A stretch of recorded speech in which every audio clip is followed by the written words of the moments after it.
এখানে বলে গেছিলাম যে আমরা আর একটা দ্বিতীয় পরিবাহ হতে দেব না।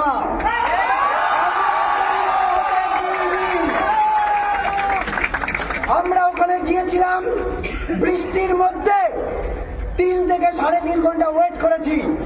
বারবার এসে বলা হয়েছে, আমরা এখানে যাওয়ার আগে কিন্তু বলে গেছিলাম যে আমাদের মেলে লেখা আছে, যে মেলটা আমরা পাঠ করে গেছিলাম যে আমরা 5 দফা দাবি নিয়ে আলোচনা করব এবং ট্রান্সপারেন্সি এবং স্বচ্ছভাবে আলোচনা করব।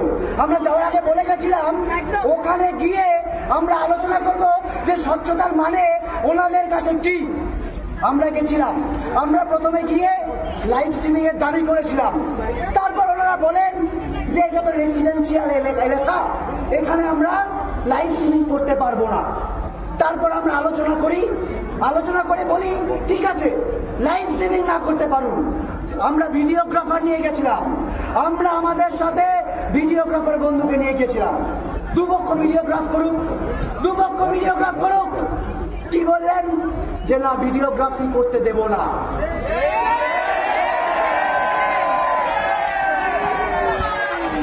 তারপর কি বলা হলো, তারপর আমরা বললাম যে ঠিক আছে আপনারা যে ভিডিও করছেন, আমরা কি করতে গেছিলাম, আমরা তো সদিচ্ছা দেখাতে গেছিলাম।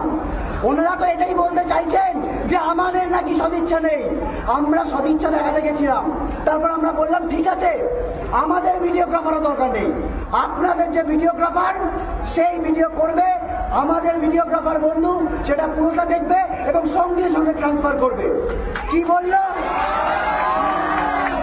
কি বলা হলো সুপ্রিম কোর্টে যতদিন বিচার চলবে ততদিন অবধি নাকি ওই ভিডিও আমরা পেতে পারবো না।